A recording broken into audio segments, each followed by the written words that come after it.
Hello future RNs, this is Sir Josh, and for this recorded lecture, ang pag-uusapan natin is all about your pneumothorax. Okay, pag sinabi natin pneumothorax, this is a condition wherein there is an accumulation of atmospheric air in the pleural space. Remember, nurses, that tawag dito yung pleural space natin that is just in between your parietal and your visceral pleura. Okay, and in the case of your pneumothorax, okay, kumbaga parang na-breach yung mismong, it's either your parietal or your visceral pleura, okay, wherein pumasok po yung mismong atmospheric air in that pleural space. Or yung mismong pleural space natin, since na-breach po siya, nagkaroon ng butas, okay, ng ating atmospheric air or your positive pressure na air, na-expose po yung ating pleural space, and that will lead to your pneumothorax. Okay? Nurses, remember normally that inside your pleural space, dapat it should be what?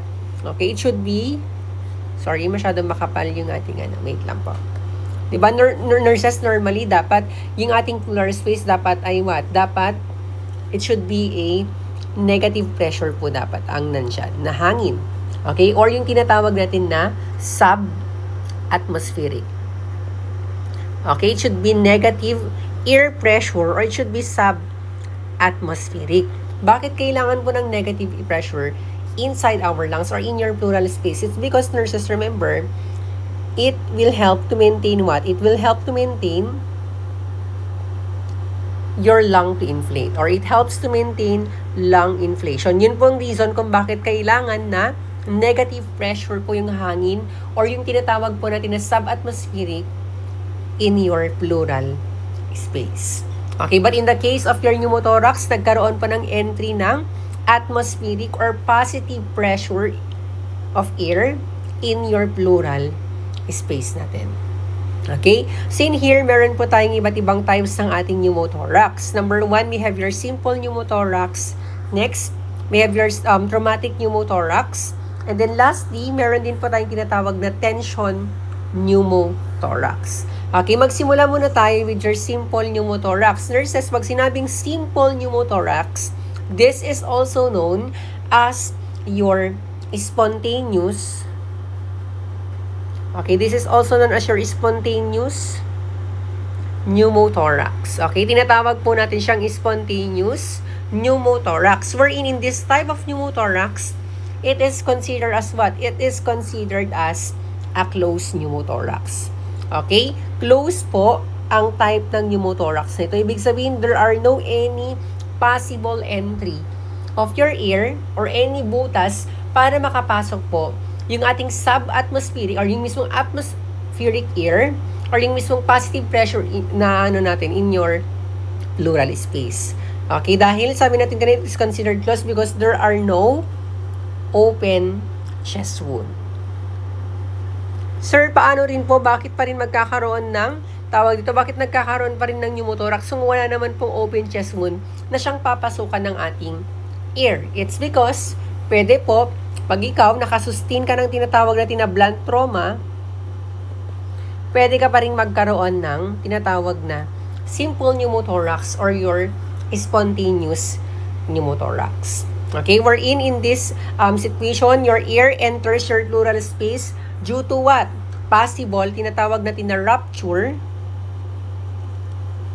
rupture of a bleb or yung tinatawag natin na bronchopleural fistula. Okay, because of that blunt trauma, okay, since closed pneumothorax po ito, dahil sa malakas na impact or dahil sa malakas na trauma in our lungs, pwede pong mabutas or pwede pong pumutok yung mismong bleb na tinatawag natin or yung bronchopleural fistula natin. Okay? And kapag yan ang nangyari, pag na-rupture po ang ating bleb, what will happen? It will going to allow air from your airways to what? Okay? To enter your pleural cavity.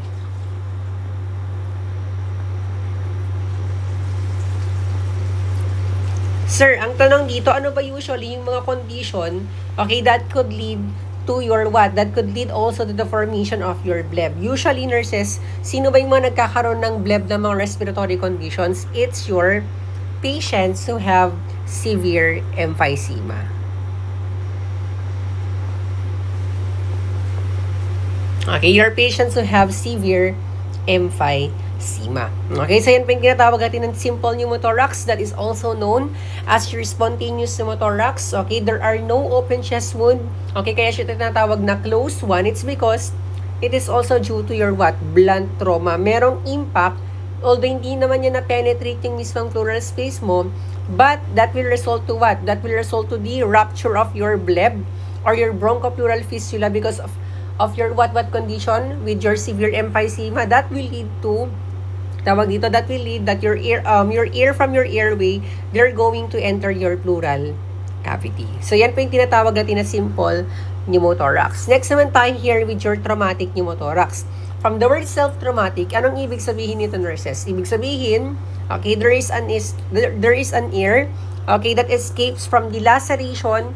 Ibig sabihin, meron na pang penetration, meron na pong open, okay, na it's either a chest wound in the lung itself and it enters your pleural space. Okay, sabi natin kanina, it's either dahil dito nagkaroon po kasi ng wound in your chest wall, wherein with that open chest wound, pumasok po yung mismong atmospheric air or your positive pressure na hangin papaloob sa ating pleural space. Ano usually yung mga reason kung bakit pwedeng magkaroon ka ng ganito? Magkaroon ka ng traumatic pneumothorax. Number 1, it's because ikaw ay nakasustain ng blunt trauma. Like for example, hindi lang po siya basta-basta na blunt trauma. It's either nagkaroon ka ng rib fractures. Okay, nabali po yung mismong ribs natin. What else for your letter P? Nagkaroon ka ng penetrating chest or even with your abdominal trauma. Ano yung mga example ng ating penetrating chest or abdominal trauma? We have your stab wounds. Okay, ikaw ay nasaksak. Or it's either ikaw ay victim ng gunshot. Okay? And for your letter D naman po, we have your diaphragmatic tears. Diaphragmatic tears.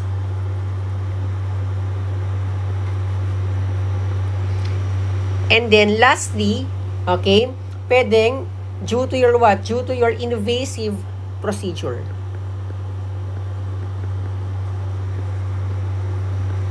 Anong mga klaseng procedure yan? Like for example, we have your thoracentesis. Pag nagkaroon tayo ng accidental puncture in your lungs. Okay? So yan po yung mga factors or reasons kung bakit pwede kang magkaroon ng traumatic pneumothorax. We have your blunt trauma. Like for example, we have your rib fractures. Your penetrating chest or your abdominal trauma. Like in the case of your stab wounds and your gunshot.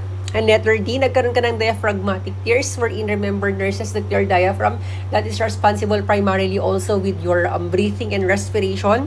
And then letter I, you undergo invasive procedure. Like for example, we have your thoracentesis, wherein nagkaroon ng accidental puncture in your lungs. That will lead to your traumatic pneumothorax. Ngayon nurses, okay, remember that in the case of your in your traumatic pneumothorax, pwede kasing magkaroon ng accumulation, okay? It is also associated with your accumulation of your what? Accumulation of your blood into your pleural space, wherein tinatawag po natin siyang hemothorax. Okay, nagkaroon po ng collection of blood. Saan? In your pleural space. Okay, wherein pag nagkaroon pa kasi ng connection of your blood in your pleural space, what will happen? Pwede po niyang mapunit. Okay, it is due to your what? Bakit nagkakaroon ng accumulation of your blood in your in your pleural space? It's because pwede pong napunit yung ating interstitial vessels natin.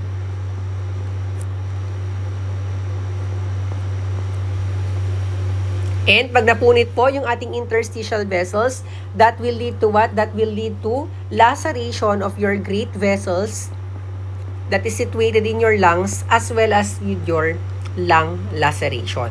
That will lead to the accumulation of your blood into your pleural cyst or yung tinatawag natin na hemothorax.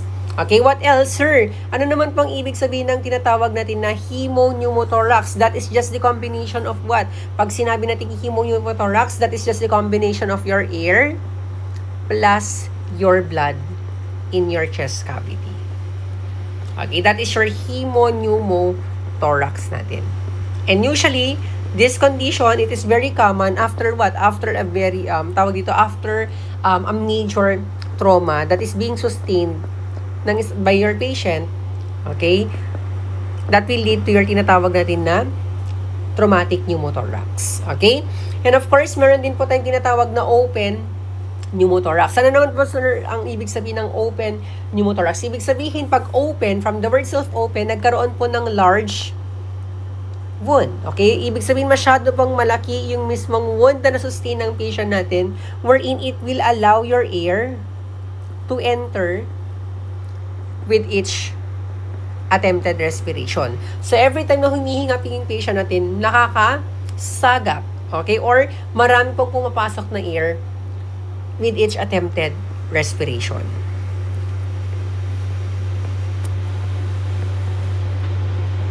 Okay? Pag yan ang nangyari, there will be what? Lalo pag what if yung patient natin naging takipnik, malamang there will be a rush of your air na pwedeng pumasok dun sa loob ng lungs ng patient natin. And pag yan ang nangyari, what will happen, nurses? That will lead to your tinatawag natin na formation or may maririnig kang sucking sound. Okay? Or parang may humihigop na sound. Ibig sabihin, merong rush of air, it's because masyadong malaki yung mismong butas na pwedeng pasukan ng hangin every time na humihinga yung pasyente natin. Makakarinig tayo ng tinatawag na sucking sound or yung tinatawag din natin na sucking chest wound. In the case of your what? In the case of your open pneumothorax under your traumatic pneumothorax. So ngayon, pag masyado na pong madaming accumulation ng air in your lungs, what will happen? Pwedeng mag-lead yan into possible lung collapse. Bakit po magkakaroon ng lung collapse yung mismong pasyente natin, nurses? It's because the more na mas madaming hangin ang pumapasok inside your lungs, which is normally dapat hindi siya atmospheric na hangin or positive pressure, pwedeng mag-collapse ang lungs. It's because, okay, pag masyadong mataas yung tinatawag natin na intrathoracic pressure, okay, pag masyado na mataas yung mismong intrathoracic pressure ng patient natin, that will lead to what? That will lead to possible reduce in your vital capacity. Magre-reduce po or bababa yung mismong vital capacity ng ating lungs. Okay, pag bumaba yung mismong vital capacity ng lungs natin, what will happen, nurses? That will lead to the loss of your negative pressure na hangin. And that will eventually lead to your lung collapse. Ngayon, pag nagkaroon ng lung collapse yung patient natin, since masyadong mataas yung intrathoracic pressure ng patient natin, what will happen to your what will happen to your mediastinum? Nagkakaroon siya ng tinatawag na mediastinal flutter or swing or shift. Okay, pwedeng mag-move yung mismong mediastinum ng patient natin. Remember, ano ba ang laman ng mediastinum or mediastinal natin? Remember, meron po tayong mga vital organs that are situated in your mediastinum. What are those? Number one, you have your vital organ na heart as well as with your great vessels or yung mga malalaking blood vessels natin. They are situated or they are located in your mediastinum. Pag nangyari yan, okay, nagkaroon ng lung collapse yung patient natin, nagkaroon siya ng mediastinal shift. What will happen? Sabi natin kanina, pwedeng mag-move or pwedeng mag-shift toward saan? Toward the uninjured side or the unaffected side. Every time na si patient ay hihinga. Okay, with each respiration. Okay, meron po tayong illustration later on. So ngayon, pag nagkaroon kasi ng mediastinum shift or mediastinal shift yung patient natin, pwede siyang magkaroon ng what? Pwede siyang magkaroon ng very serious circulatory problem. Kasi pwedeng maiipit, okay, maiipit yung mismong heart and even with the great vessels ng ating patient. That is sure, tinatawag natin na traumatic pneumothorax. Okay? Next naman tayo with the another type of your pneumothorax. We have your tension pneumothorax. Dito naman nurses, okay, nagkaroon po siya ng laceration, okay, in your lung, pero hindi po siya ganun kalaki. Kasi pag sinabi nating tension pneumothorax, ang pinagkaiba ng ating tension pneumothorax from your traumatic pneumothorax, specifically your open pneumothorax, hindi po ganon kalaki yung mismong butas or yung mismong na-breach or na-penetrate na mismong layer papunta kay pleural space. Okay, yun ang pinagkaiba ng ating tension from your open pneumothorax natin. And of course, yung ating tension pneumothorax, it can be a complication of other types of your pneumothorax. Okay? So, ang nangyayari dito, nurses, is that when your air enters, okay, so natin, when your air enters your chest cavity, what happens? Okay, sorry. When your air enters your chest cavity, what usually happens? Okay, your air are being trapped. Dahil sabi natin kanina, hindi ganon kalaki yung mismong butas na pwede sanang mag-penetrate papunta kay ating pleural space. Madaming pumapasok na hangin, pero hindi po sila nakakalabas. Natatrap po yung mismong positive pressure na hangin inside our lungs. They cannot be expelled.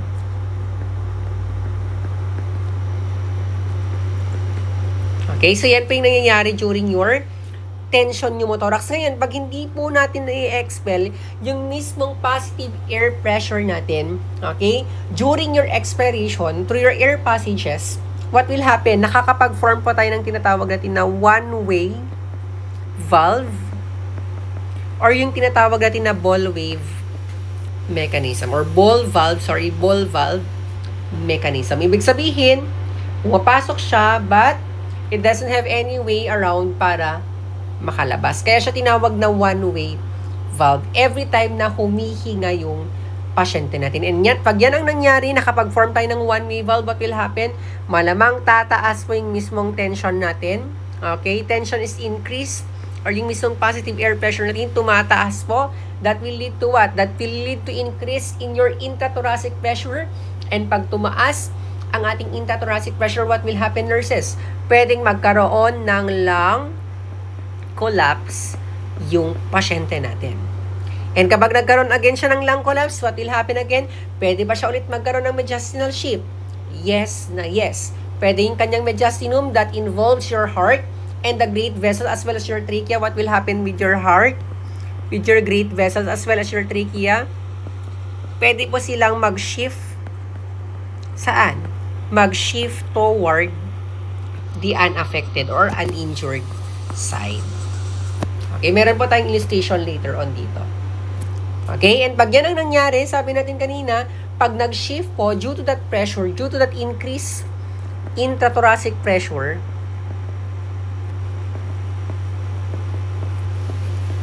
what will happen? That will decrease your venous return.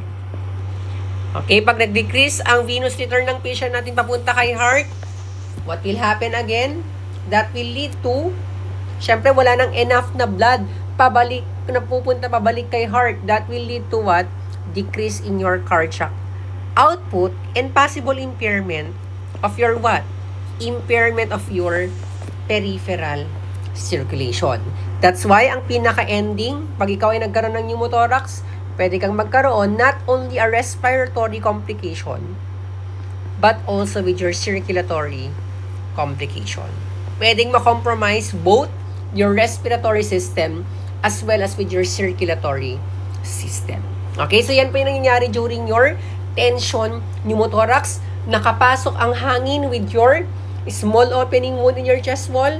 Nagkakapag-form sila ng one-way valve, but they do not have, tawag ito, a way para makalabas or natatrap po yung mismong hangin natin. And pag natrap yung hangin, mag-i-increase yung ating tension, mag-i-increase ang ating intrathoracic pressure, that will lead again to your lung collapse. Okay? So, meron po tayong illustration comparison between your open pneumothorax and your tension pneumothorax. Nakikita natin dito upon inspiration, okay? For example, nakapasok po yung ating positive pressure dito sa ating lungs. What will happen? Tataas po yung ating Tataas po yung ating intrathoracic pressure, but with your open pneumothorax, since malaki po yung ating daanan or butas or penetration para makapasok yung ating atmospheric air, they also have a way para makalabas.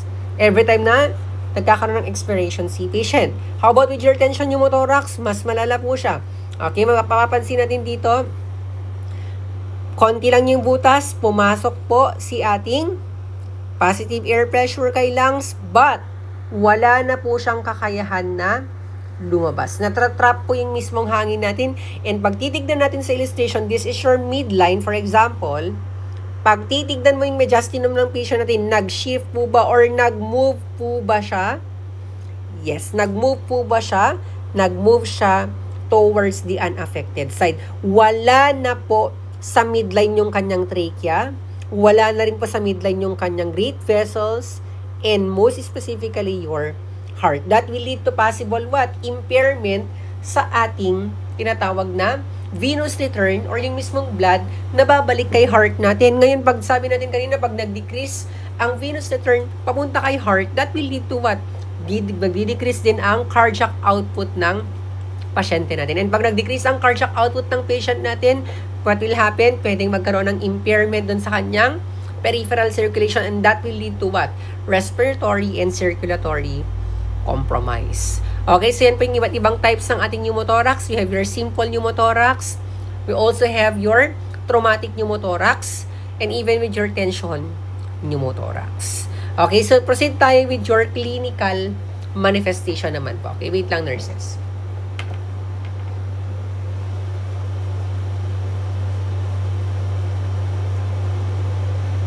Okay. So, in your clinical manifestations, ano usually makikita or maa-assess natin kay patient ng mga signs and symptoms? Number one here is pwede silang magkaroon ng Pwede silang magkaroon ng absent, markedly decreased breath sounds. Bakit nagkakaroon po sila ng absent or markedly decrease in your breath sounds? Remember, nurses, pag si patient nagkaroon po ng pneumothorax, of course, pwedeng magkaroon ng fluid or air. Okay? Air accumulation dun sa ating pleural space that will prevent That will prevent your lung expansion. Okay, pwedeng mag-prevent yan ng ating tinatawag na lung expansion saan on the affected side. And that will reduce or that will eliminate para hindi na tayo makarinig ng breath sounds upon auscultation. Okay? Next naman here, nagkakaroon po sila ng cyanosis. Remember, nurses, pag cyanosis yan, that is just a late sign na meron tayong ineffective tawag dito, or hindi naging maganda yung ating oxygenation status. Okay, pwede sila magkaroon ng cyanosis or yung tinatawag natin na bluish discoloration, may it be in their lips, okay, sa kanyang nail beds, and even with their skin, it's because of your hypoxemia. Okay, late sign po to, nurses, ng ating hypoxemia, your cyanosis. And then next naman here, nurses, is that nagkakaroon sila ng decreased chest expansion. Bakit po sila nagkakaroon ng decreased chest expansion? It's because since marami pong build up na na tawag dito na air or pressure dun sa kabilang lungs, that will lead to That will lead to lung collapse. That's why yung kanyang chest expansion hindi po siya pantay. Okay, nagkakaroon sila ng tawag dito decreased chest expansion unilaterally. Okay, hindi po nakakapag-expand ng mabuti yung kanyang isang lungs na affected. Okay, and then next naman here, pwede siyang magkaroon ng distended neck veins. Bakit pwede siyang magkaroon ng distended neck veins? It's because that indicates, pag distended ang neck veins ng pasyente natin, that only indicates that there is an increase in their intrathoracic pressure. Okay, that indicates that there is an increase in their intrathoracic pressure. Okay, specifically sa ang type ng pneumothorax with your tension pneumothorax. Kasi ang nangyayari dyan, kapag nagkaroon ng in your tension pneumothorax, diba sabi natin kanina na natatrap yung mismong air natin. That will compress your major veins, that includes your vena cava. Okay, nako-compress po kasi yung ating major veins, wherein pag na-compress po ang ating major veins, sabi natin kanina, nagkakaroon ng decrease with the venous return to our heart. Okay, nai-impede po natin yung venous return into our heart. That will lead to what? Distension of your jugular veins natin. Okay? So next naman here, we have your hypotension. Bakit pwedeng magkaroon ng hypotension yung patient natin? It's because, sabi natin kanina, babagsak ang BP ng patient natin dahil in the first place, hindi lang po respiratory compromise ang patient natin but also circulatory compromise dahil nag-decrease po ang cardiac output ng patient natin. And then next here is, we have your subcutaneous emphysema. Okay, remember with your subcutaneous emphysema, how can we determine na meron siyang ganitong condition? By palpation. Okay, upon palpation, makakarinig po tayo ng tinatawag na crepitus. Okay, nakakarinig po or nakakapagkapa po tayo upon palpation ng crepitus. Okay, wherein yung crepitus kasi natin yan, okay, ibig sabihin na that only indicates that there is an air, okay, that is actually escaping from the lungs. Okay, that's why nakakapag-produce po tayo ng crackling sensation or yung crepitus na tinatawag natin when we are going to palpate our patient. And then next, pwede silang magkaroon ng sucking sound. Saan ulit ang sucking sound? Particularly with your open pneumothorax under your traumatic pneumothorax. Bakit nagkakaroon ng sucking sound? That only indicates, okay, that there is a movement of air in and out through that wound with each respiration. Okay? And then next naman here is your tachycardia. Bakit nagkakaroon ng tachycardia yung pasyente natin? It's because, remember, as part of the compensatory mechanism ng katawan natin, okay, in attempt of our body to increase your oxygen intake, nagkakaroon si patient ng tachycardia or nagkakaroon siya ng rapid and shallow breathing.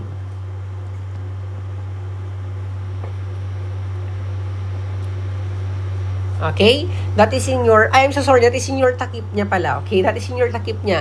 Bakit naman nagkakaroon ng tachycardia yung patient natin? Dahil sabi natin kanina, okay, your rapid heart rate, that is just a compensatory mechanism of our body to what? For decreased oxygenation. Okay? Nagkakaroon pa kasi ng decreased oxygenation and even with your cardiac output, kaya pump ng pump yung mismong heart natin. That will lead to your tachycardia. Okay, and then next naman here, we have your sharp chest pain. Bakit nagkakaroon ng sharp chest pain yung patient natin?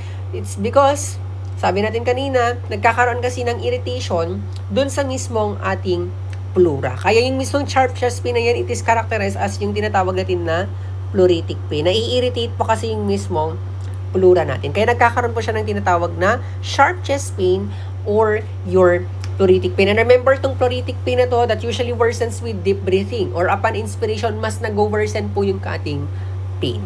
Okay? And then lastly, ito yung isa sa mga pinakadelikado kasi naaapektuhan na yung mismong airway ng patient natin. Nagkakaroon siya ng tracheal deviation.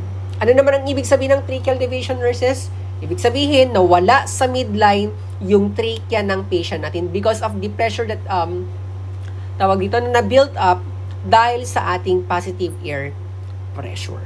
Okay? Pwedeng magkaroon ng tracheal deviation papunta sa ating unaffected side dahil yung mismong pressure from the trapped air, specifically with your tension pneumothorax, sabi natin kanina, okay, it will going to push yung ating mediastinum and even with your trachea toward the opposite or unaffected side. And usually, this is what? This is considered as what? Your critical sign of tension pneumothorax. Okay, that will require immediate intervention. Kasi kapag hindi mo yan in-intervene, okay, apektado yung mismong airway ng patient at may impede yung airway ng patient, mas lalala yung kanyang situation. Okay, so yan po yung iba't ibang clinical manifestations ng patient natin na merong pneumothorax. Okay, let's proceed with your diagnostics naman po natin. Okay, so how can we determine that your patient has a pneumothorax? Of course, it is through your what? It is through your ating chest x-ray. Bakit? Bakit kailangan niya ng chest x-ray yung patient natin? Because with your chest x-ray, that will only show that there is an air or even with your fluid in your pleural space. And also, tawag ito, it can also be shown in your chest x-ray na si patient, meron siyang decreased lung volume. Okay? So, next naman tayo here with your management. Of course, number 1 here, you have to apply dressing over an open chest wound. Okay? For us to prevent yung entry ng ating positive air pressure or yung mismong tinatawag natin na atmospheric pressure. Okay, that's why anong dressing ang ilalagay natin, particularly dapat mag-a-apply tayo with pressure, okay, ng ating dressing. Okay, it should be a non-porous dressing. Ibig sabihin, wala pong butas dapat yan over your chest wound. And then next, you have to administer your oxygen as prescribed para masupplement po natin yung katawan natin, okay, na nagkaroon ng decrease in their oxygen level. And then of course, we have to position your patient in high fallers. Bakit? Kasi remember, nurses, usually pag mga patient na merong respiratory distress, usually talaga kailangan dapat naka-elevate yung head of the bed of our patient. That is to facilitate your lung expansion. And then next naman here, we have your, ayan, isa sa mga pinaka-management natin sa mga patient na merong pneumothorax is your chest tube placement. Okay, kailangan po niyang malagyan ng chest tube. Okay, so let's proceed with your chest tube drainage natin. So as you can see with our illustration, okay, makikita natin dito, si patient nakasustain siya ng left pneumothorax. Okay, left-sided siya. Mapapansin natin, mas maliit yung left lung ni patient dahil nga sabi natin, kapag si patient nagkaroon ng pneumothorax, okay, nakapasok po yung mismong positive air pressure natin. Okay, nag-build up po ng positive air pressure or your atmospheric pressure that will going to push or that will lead to what? Pag nag-increase ang endothoracic pressure, that will reduce your vital capacity ng ating lungs and that will lead to the loss of your negative air pressure. Pwedeng mag-collapse yung lungs natin. Liliit po siya. Ngayon, in the case of this chest drainage system or chest tube drainage system, mag-i-insert po tayo ng tube. Okay? Di ba remember nurses, kapag during your chest tube placement natin, usually talaga, kapag sa part ng ating pag air dapat, for example, air yung tatanggalin natin, okay, saan usually ulit na, no, na intercostal space tayo maglalagay? It's in your second to third intercostal space, di ba? Kapag water naman or any fluids, okay, it should be in your 8 to 9 intercostal space. Okay, with the principle of your gravity. Okay, so ngayon naglagay ta since tawag dito for example, sa illustration dito, water sana yung tatanggalin or kahit hangin yan. Pag naglagay tayo ng tube dito, pupunta po siya saan? Pupunta po siya sa isang bottle. Okay, or yung tinatawag natin na three-way bottle system natin. Okay, tatlo po siya. Meron tayong fluid collection bottle. Okay, meron tayong water seal. And of course, meron tayong pressure regulating bottle natin. Okay, so remember nurses, there are 3 reasons why our patient needs your chest tube drainage system. Number 1, for the primary purpose, that is to return your negative pressure into your intrapleural space. Ay, sabi natin kanina, it should always be negative normally kapag yung mismong, ang tawag ito, sa ating pleural space. Dapat hindi po siya positive na hangin. And of course, next purpose is to remove abnormal accumulation of your air and fluid.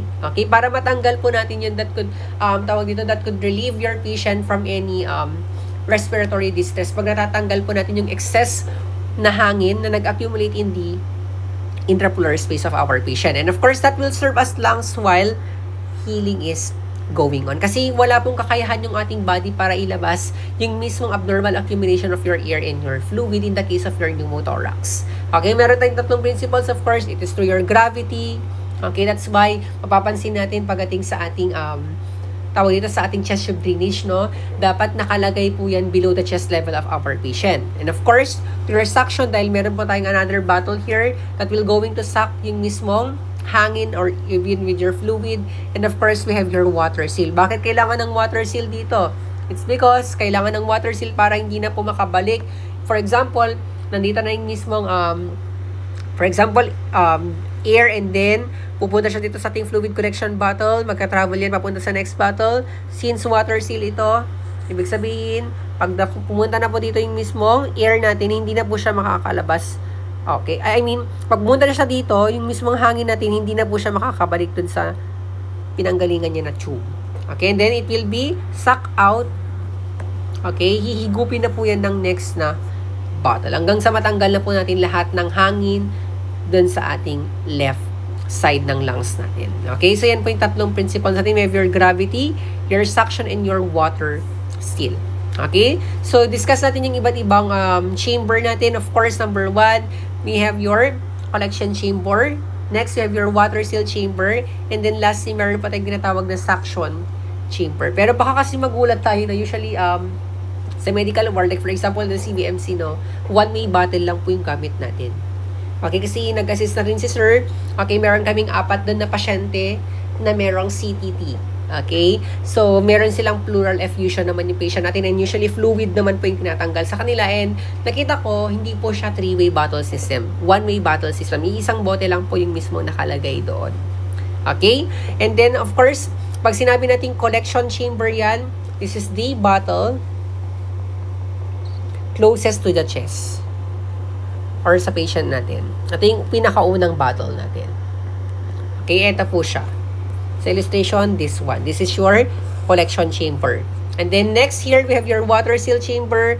Okay, nurses have usually, alam naman natin that during your board examination, marami, tawag ito, Bloom's taxonomy po talagang ginagamit ng ating BON. So, dapat, as a student nurse, you have to enrich with your vocabulary. So, usually kasi, pag ano ba yung characteristic, since water seal chamber, ano ba yung characteristic na makikita natin dun sa movement ng ating water?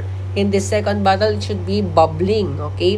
What else? Ano pa yung other words natin that could describe yung mismong movement ng ating water seal chamber?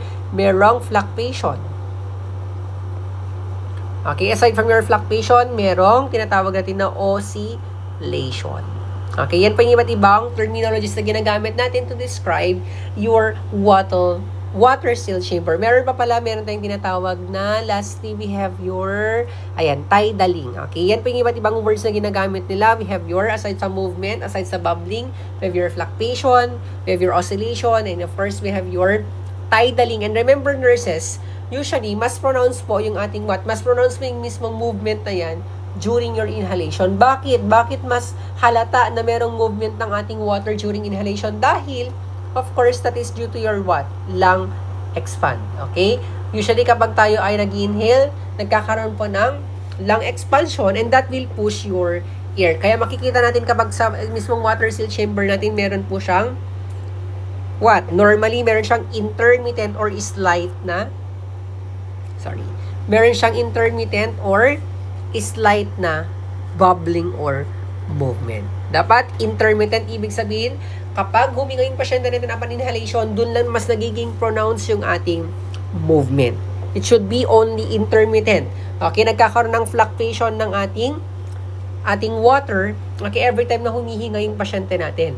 And kapag si patient nag-inspire or humihinga, okay, what will happen with the movement? Nagkakaroon ng upward movement.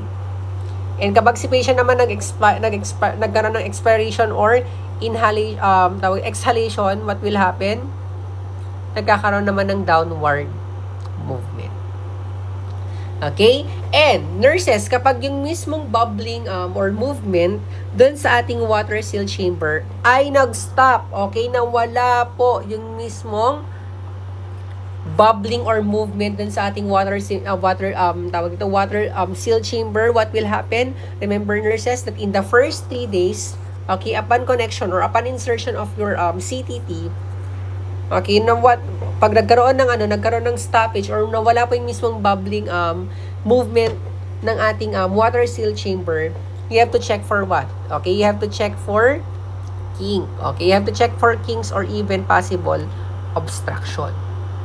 Okay, kasi hindi normal na hindi normal na during the first 3 days of our insertion, after insertion of your CTT, dapat nawawala yung mismong bubbling movement. Dapat hindi po. So, you have to check or you have to reassure that there are no kinks or no obstruction that is causing your, na tumitigil po yung mismong bubbles or bubbling dun sa ating water seal chamber. Okay, so pag yun ang nangyari, meron kink, okay, pwede bang mag-milk si patient? Pwede ba bang i-milk yung mismong yung mismong tube natin? Yes. You can milk it, but it should be with what? With medical doctor's order. Hindi ka basta-basta pwedeng mag-milking. Okay? Ang hindi pwede is your tinatawag natin na stripping. Bakit hindi mo pwedeng mag-strip, sir?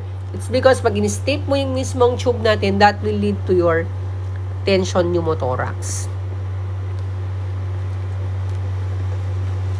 Okay, so next naman dito, after 3 days of insertion, okay, what will happen? Pag nawala yung mismong bubbles natin, it's either a good news or a bad news. Bakit? Kasi, after 3 days, nawala yung bubbles, it's ibig sabihin no, nagkaroon na ng lung expansion yung patient natin. Okay, yun ang good news natin. Nagkaroon na ng lung expansion yung patient natin. How could we determine that there is already a lung expansion? That is through you can actually use your method. You're just going to auscultate your patient, or para mas ma-confirm natin that there is already a return of your breath sound upon an auscultation, you have to perform your chest X-ray for confirmation. Okay? What are the abnormal naman? Ano naman yung mga abnormal na signs that there is really problem with your chest tube drainage system natin? Okay? Kapag yung patient natin, yung sa mismong water still chamber niya ay nagkaroon ng vigorous or continuous movement. Abnormal po yan. Okay? Abnormal po pag nagkaroon siya ng continuous movement or vigorous movement or bubbling movement, dahil that only indicates, okay, that there is an air leakage. Okay, meron pong air leakage kapag naging vigorous or naging continuous yung mismong movement in your water seal chamber natin. There is an air leakage. Or aside from that one, pag walang air leakage, possible si patient nagka-develop siya ng tinatawag natin kanina na subcutaneous emphysema. Okay, so how are we going to determine if there is a leakage in your tubes natin? Of course, you're just going to palpate dun sa mismong surrounding kung saan natin nilagay yung mismong tubing natin if there is a crepitus. Diba yung crepitus natin? Bakit nagkakaroon ng crepitus? Dahil with the it is because of your what? It is because of the movement kanina ng hangin in and out of your lungs. Kaya nagkakaroon niyang tinatawag natin na crepitus or yung mismong crackling sound when you're going to palpate your patient. So, anong gagawin natin sa nurses kapag nakita natin meron talagang nagkaroon po siya ng leakage? What are you going to do? You're just going to use, okay, an occlusive dressing para ilagay mo din sa mismong side kung saan naka-insert yung mismong tubo natin. And then lastly, we have your suction chamber naman po or your suction bottle natin. Okay, ito pa yung mismong humihigop. Okay, ng hangin man yan or any types of fluid. And normally, dapat sa mismong suction chamber natin, dapat meron po siyang gentle lang po din na bubbling. Okay, gentle bubbling kasi ang ating suction chamber, it is considered as pressure regulating bottle. Okay, so let's proceed, nurses, with our nursing interventions or responsibilities for patients who have chest tube drainage system. Okay, number 1, we have here preparation of your occlusive dressing. Bakit? Sabi natin kanina, just in case si patient natin nagkaroon ng air leakage, we have to put your occlusive dressing dun sa mismong part kung saan nagkakaroon ng leakage. Okay, hindi lang po siya basta-basta na occlusive dressing, but it should be what? It should be a vaselinized. Okay, impregnated po siya ng vaselinized or Vaseline gauze pad. Para hindi po para matrap po natin yung hangin, mapipigilan po natin yung mismong re-entry ng hangin natin. Okay, na pumasok ulit sa ating pleural space. Okay? And of course, pagdating sa ating chest x-ray, bakit kailangan ng chest x-ray? That is to confirm or to assess yung mismong tube placement. And of course, that will determine kapag meron ng lung re-expansion. Okay, hindi lang dapat tayo mag-rely with your auscultation, no? Dapat, para ma-determine natin if there's already a return of your breath sounds, dapat we have to put your patient in your chest x-ray. And then next here, we have to assess your respiratory status. Of course, that will serve as your baseline data para makita natin kung if there will be discrepancies, no? Pag si patient ay nagkaroon ng CTT. Okay, and then next here, you have your keep drainage system below chest level. Okay, that is through the principle of your gravity. And of course, you have to encourage your deep breathing and cupping exercise that will help your patient for lung re-expansion. And of course, aside from that one, you have to change position every 2 hours. Bakit? Okay, that will facilitate drainage and ventilation purposes. Okay, para mailabas pa ng patient natin yung kanyang secretions, and of course, para mas magkaroon siya ng mas maayos na ventilation. And the next here, what are you going to prepare at the bedside? Of course, number 1, nurses, ano yung mga kailangan natin i-prepare sa bedside? You have to prepare with you your what? Your clamp and your sterile occlusive dressing. Yan palagi ang i-prepare natin kapag si patient ay mag-undergo ng chest tube drainage system. Okay, so we have here a question, when to clamp the tube. Okay, number 1 is when you're going to change or empty your bottle natin. Okay, usually, okay, meron po tayo kasi specifically your bottle number 1 or yung mismong collection chamber natin, meron po kasing form which is actually disposable, like yung tinatawag natin na Plur Evac. Okay, disposable po yan. Okay? And then next here, okay, pag nagkaroon ng accidental tube disconnection. Nurses, remember, kapag yung mismong tube natanggal mismo kay patient, anong gagawin natin? Okay, gently, you're just going to, galing kay patient at nahugot mismo yung ating tube kay patient. You're just going to what? You're just going to apply pressure. And then, you're going to cover it. Okay, kapag nahugot, galing kay patient yung mismong tubo natin. How about kapag sa bottle lang siya nahugot, sir? What are you going to do is just you're just going to reconnect it. Kasi remember, nurses, pagdating sa ating pagta-clamp ng ating tube natin, dapat ang pinaka-maximum ng dapat natin, it should be only in a maximum of 10 seconds lang. Kasi kapag more than 10 seconds yan, that will lead to what? That will lead to tension pneumothorax. Okay? And then next naman here, kapag nagkaroon ng accidental breakage of your bottles, what are you going to do? Okay? Depende kung anong bottle yung nabasag. Kapag number 3 bottle or yung mismong suction chamber natin ang nabasag, what are you going to do is you're just going to replace yung mismong suction chamber natin. How about kapag si number 1 bottle and number 2 ang nabasag? Number 1, natatandaan natin, nurses, since water seal yan, okay, you have to prevent your what? You have to prevent your air re-entry. Yan ang number 1 na kailangan nating tandaan. You have to prevent your air re-entry. By how? By, number 1, ang pinaka-the best na pwede nating gawin by immersing your tube or just going to submerge or lublubize yung mismong tube natin in a bottle of water. Sir, paano po pag walang bottle of water na nakaprepare? Anong gagawin natin, nurses? First, you're just going to clamp muna yung mismong tube natin and then you're going to notify DMD. Kapag walang nakaprepare na any bottle of water, you're just going to clamp it para ma-prevent yung air re-entry and then you're going to notify DMD. But, kapag wala pa rin, sir, wala akong clamp, grabe naman yan.